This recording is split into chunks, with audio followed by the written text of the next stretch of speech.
Pemirsa, pemerintah pusat melalui Badan Pusat Statistik di masing-masing provinsi dan kabupaten kota di seluruh Indonesia mulai hari ini melaksanakan sensus ekonomi tahun 2016. Di Kota Denpasar, sensus ekonomi diawali dari kediaman Sekda Provinsi Bali, Cok Ngurah Pemayun.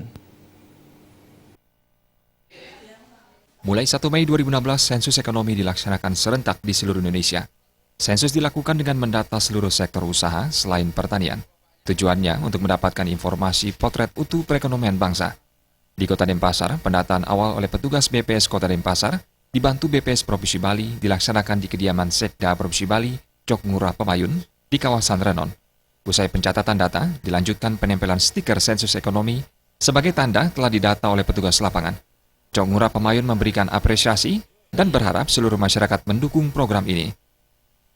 Kami siap untuk identifikasi karena kita harus dukung, dan kami juga menghimbau kepada masyarakat Bali agar membantu BPS untuk bisa segera mendata dengan jujur agar apa yang didapatkan nanti bisa kita pakai sebagai dasar untuk melaksanakan tugas-tugas ke depan.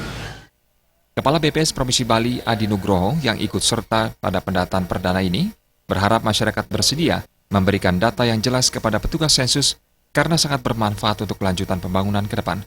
Pihaknya menegaskan sensus ekonomi menyasar semua golongan masyarakat termasuk pejabat. Bahwa sensus ini menyasar seluruh golongan masyarakat, yaitu masyarakat pelaku usaha utamanya, tapi juga tidak terkecuali para pemuka Bali, Gubernur, Pak Sekda, dan yang lain-lain juga kami sasar sebagai bagian dari masyarakat yang dikumpulkan informasinya. Kepala BPS Kota Denpasar Gede Swarta mengatakan, sensus ekonomi tidak ada sangkut pautnya dengan pajak, sehingga masyarakat tidak perlu takut menyampaikan data yang akurat kepada petugas.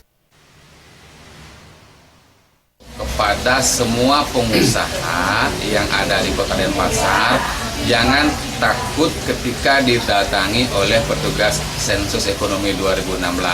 Karena pendataan kali ini tidak ada hubungannya sama sekali dengan pajak. Kerahasiaan daripada data atau informasi yang bapak-bapak dan ibu-ibu berikan itu dijamin kerahasiaannya oleh Undang-Undang Statistik Nomor 16 Tahun 1997. BPS Kota Denpasar juga melakukan pendataan kepada Ketua DPRD Kota Denpasar, I Gusti Ngurah Gede. Selain pejabat, pada hari pertama BPS Kota Denpasar juga menyasar para pemilik warung dan pedagang pasar. BPS Kota Denpasar menerjunkan 1.292 petugas pencacah lapangan dan 431 petugas pemeriksa lapangan yang tersebar di 4 kecamatan. Sensus ekonomi berlangsung hingga 31 Mei 2016. Darmawan